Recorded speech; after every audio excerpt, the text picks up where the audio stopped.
నా డ్యూటీని సాధ్యతలో వేయించుకున్నాను.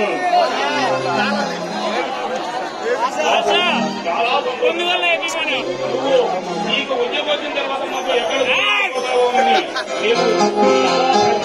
అయితే మాకు అక్కర్లేదన్నమాట. అదేంటి తాతయ్య, నన్ను మీరు చిన్నతనం నుండి పెంచి పెద్దవాడిని చేశారు. అలాంటి మిమ్మల్ని ఈ వయసులో ఎలా వదిలి వెళ్ళగలను తాతయ్య?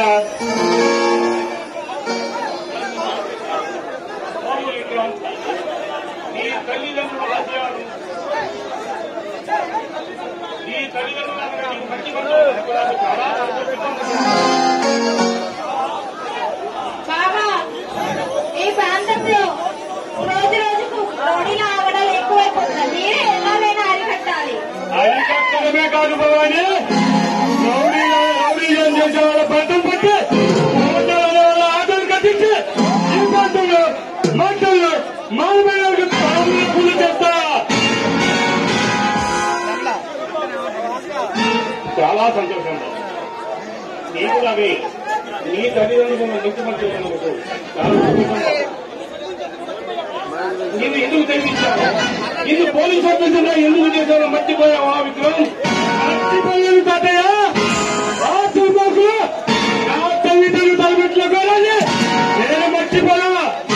ఆ దుర్మార్గులు ఈ భూమండలంలో ఎక్కడున్నా వెంటాడి వాళ్ళ రక్తంతో నా తల్లిదండ్రుల ఆత్మకు శాంతి చేకూరుతా.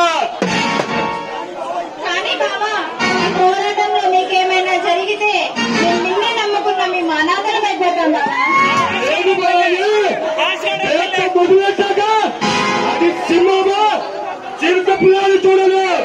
రాజకీయాలు తెలుసు ఈ భారతి అసమ్మతులు చెప్పిన అసమ్మతులు కాదు ఈ భావ. సరే బాబు,